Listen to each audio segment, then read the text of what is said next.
cut him down.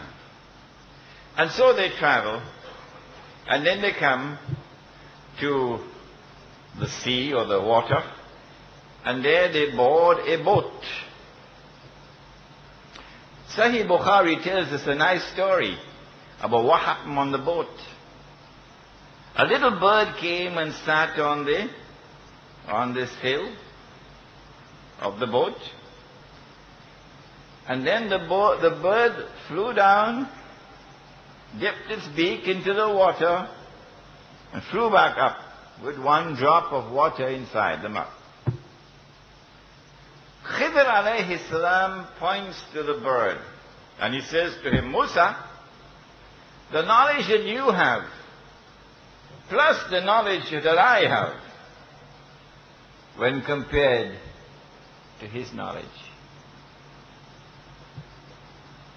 is like the one drop of water in the beak of the bird when compared to this vast ocean of water.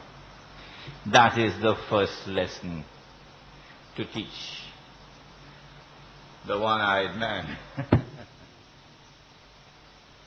And then three events occur. First of all, Khidr alayhi salatu wasalam takes a rod and he scuttles the boat, breaks the bottom of the boat. And Musa alayhi salam is quite annoyed. Why do you do such a wicked thing? And then secondly, when they get off the boat, they come across a boy, and Khidr alayhi salam kills the boy. And now Musa alayhi salam is more than just angry, because he remembers that he accidentally killed a man in Egypt. And what suffering he suffered because of this. So he's very angry now. He's demanding an explanation. Why did you do this? This boy is innocent. And then they came to a town which was very inhospitable, would not offer any hospitality, very much like Lower Manhattan. And not even if they're prepared to pay for it, these people would not show hospitality to Khidr alayhi salam and Musa alayhi salam. Probably think they're terrorists. But there's a wall which someone had constructed. And this wall was crumbling. And Khidr alayhi salam, from his own pocket, he pays for the wall to be rebuilt. And Musa can't understand. Why would you pay to do this in a town which does not show even elementary hospitality? You could at least demand a refund of the amount that you have spent. What is important about these three events is that on each occasion, Musa alayhi salam formed his judgment based on external observation. External observation and rational analysis. And yet, on all three occasions, he was wrong. Suratul Kahf is knocking at your hearts, warning you, Singapore, that in the age of Dajjal, if you depend only on your external observation and rational investigations to formulate your judgment, you will be wrong. Why? Because Dajjal comes with two things: a river and a fire. But his river is a fire, and his fire is the cool waters of a river, said the Prophet alayhi salatu wasalam. In other words, that appearance and reality will be completely different from each other in the age of Dajjal. It looks good, but it ain't good. It's dangerous. It looks bad, but the reality is different. It is good. Just like durian. You don't judge a durian by the external smell. Huh? You judge the durian by the internal taste.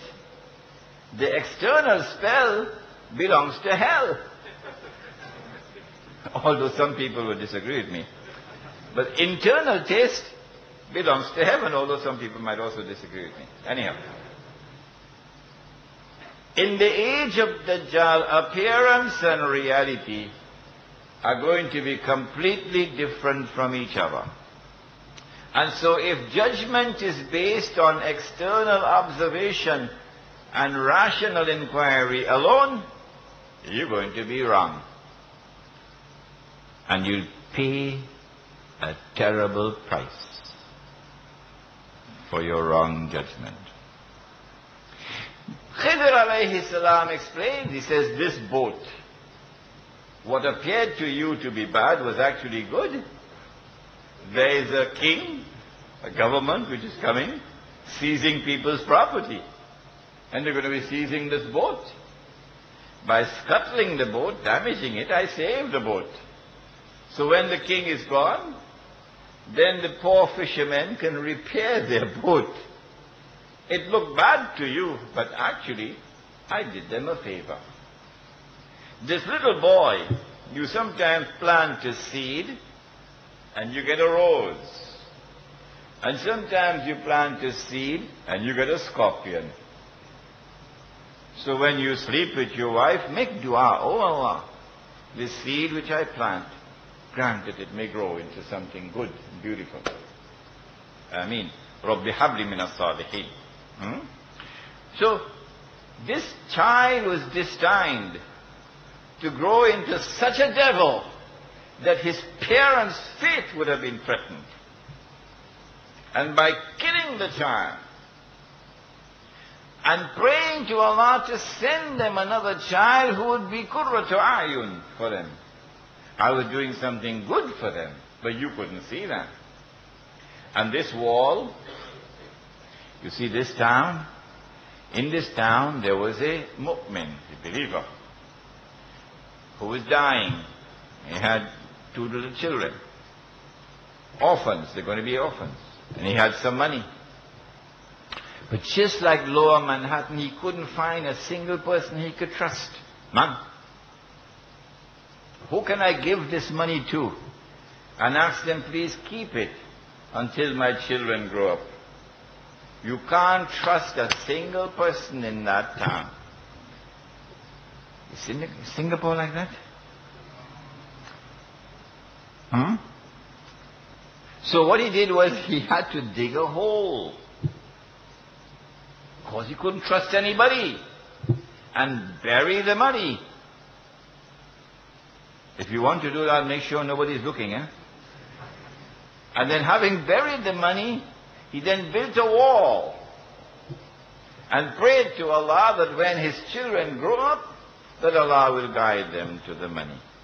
And since the wall was crumbling, my Lord instructed me to do this, Musa alayhi salam. And so knowledge can come from above. And instructions can come from above. And guidance can come from above.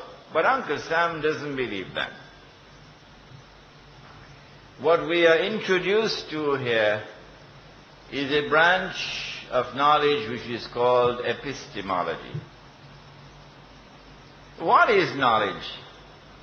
Is it possible for us to acquire knowledge? And how is knowledge acquired? The Quran teaches us, if you acquire knowledge, that knowledge wherein there is no doubt